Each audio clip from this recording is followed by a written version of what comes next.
नमस्ते, मी रमेश मुकादम, ग्रामोदय विचार माध्यमातून आज मुंबई महापालिकेसह 29 महापालिका आणि त्यांचे आलेले निकाल त्याबद्दल बोलण्याचा प्रयत्न करणारा व्हिडिओ आवडला तर लाईक करा, सबस्क्राईब करा आणि फॉरवर्ड करा.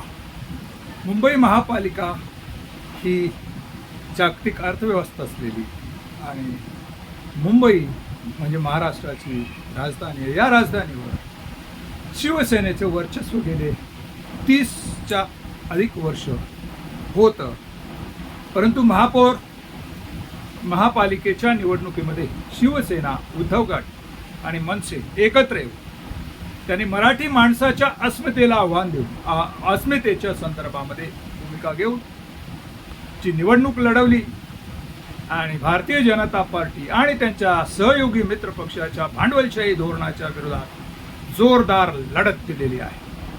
साम दाम दंड भेद या नीतीचा भारतीय जनता पार्टीने वापर करून बहुसंख्य महापालिकेवर आपली सत्ता आणलेली आहे आणि त्याचा फटका मराठी माणसाला बसणार याबद्दल मात्र शंका नाही.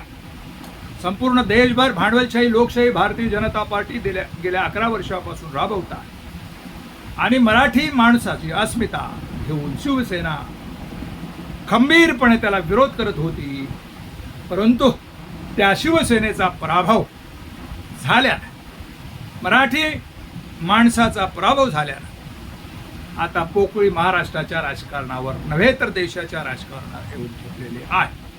असं असताना शिवसेना नेस्तानभूत होईल.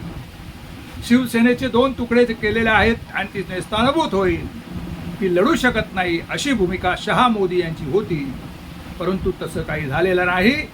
जनतेने उद्धव आणि राज ठाकरे यांना सक्षम विरोधी पक्ष नेते होण्याच्या संदर्भात चांगलं मतदान केलेलं आहे. जवळजवळ 71 सीट्स मुंबई महापालिकेमध्ये दिलेल्या आहेत आणि आपला मराठी बाणा ते तेवत ठेवतील याबद्दल शंका नाही. परंतु मराठा राज्यकर्ते असलेले जे काही शरद पवार असतील किंवा त्यांचे पुतणे अजितदादा पवार असतील यांना पुणे आणि जवळजवळ नाशिक आणि पिंपरी चिंचवड या भागात म्हणजे पश्चिम महाराष्ट्रामध्ये भारतीय जनता पार्टीने शोध दिलेला आहे आणि बहुधा त्यांचं राजकारणाचं अस्तित्व नष्ट करण्याच्या दृष्टीने उचललेलं पाऊल आहे आणि त्यामुळे आता महाराष्ट्राच्या राजकारणात वेगळी गणित निर्माण होऊ शकतात. शिंदेना फोडून उद्धव सेना कमकुवत करण्याचं धोरण ते कुठेतरी यशस्वी झाल्याचं दिसून आलेलं आहे. असं जरी असलं तरी मुंबईमध्ये शिवसेना अजून अस्तित्वात आहे. साम दाम दंड भेद करून सर्व प्रकारचे हत्यार वापरून शिवसेना त्यांना उद्ध्वस्त करता आली नाही आणि महापौर हा मराठीच होईल असं एकंदर चित्र आहे.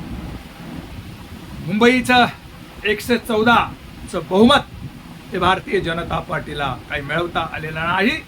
89 जागा त्यांना मिळालेल्या आहेत.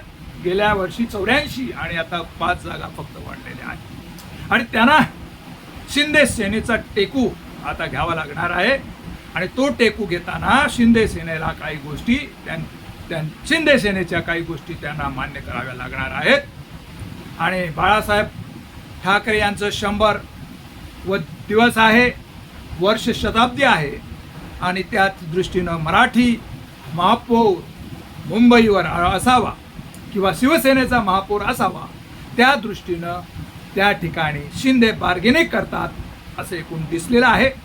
शिंदेची बार्गेनिंग पॉवर यशस्वी होते का हे आता बघण्यालायक आहे. असं जरी असला तरी मराठे लोकांचं, मराठी समाज जो मराठा आहे त्या मराठ्याच्या राजकारणाला शह देण्यास गुजराती मारवाडी यशस्वी झालेले आहे. गुजराती शहा मोदी यांची जोडी यशस्वी झालेली आहे आणि आता महाराष्ट्राच्या राजकारणावर फेरबदल होण्याची गरज आहे. असं असताना मुंबई आणि MMR रिजन या ठिकाणी भारतीय जनता पार्टीने भक्कम पकड निर्माण केलेली आहे आणि त्यामुळं भांडवलशाही जोरात राबवून आता त्यांना शक्य होणार आहे. गेल्या 4 वर्षामध्ये प्रशासकीय राजवटीमध्ये बहुतेक कायदे त्यांनी शिथिल केलेले आहेत. अडाणी अंबानी, अडाणी लोढा यांच्यासाठी बिल्डर धार्जिणी धोरण राबवण्याच्या दृष्टीने बरेच कायदे त्यांनी शिथिल केलेले आहेत आणि आता जोरदार ते आता कामं पुढे करणार याबद्दल शंका नाही. असं असताना विरोधी पक्षनेते म्हणून प्रबल विरोधी पक्षनेते म्हणून उद्धव सेना आणि राज ठाकरे यांनी पुढे येणं गरजेचं आहे. तसेच MMRD रिजनमध्ये शिवसेना शिंदे गट याची काही ताकद आहे, त्यांनी देखील आपलं अस्तित्व ठेवण्याची गरज आहे आणि आगामी काही काळात राजकारणाची फेरबदल कसा होतो हे बघण्याचं आहे. आणि मराठी माणसाच्या अस्मितेला जर कुठेतरी धक्का पोचत असेल तर सर्व मग शिंदे सेना असो किंवा उद्धव मनसे सर्व लोकांनी एकत्र येऊन या गोष्टीला विरोध करावा अशी अपेक्षा आहे. या संदर्भात आपलं म्हणणं काय कमेंट्स करा आणि माझा व्हिडिओ आवडला तर लाईक करा, सबस्क्राईब करा आणि फॉरवर्ड करा. जय हिंद, जय महाराष्ट्र, जय भारत.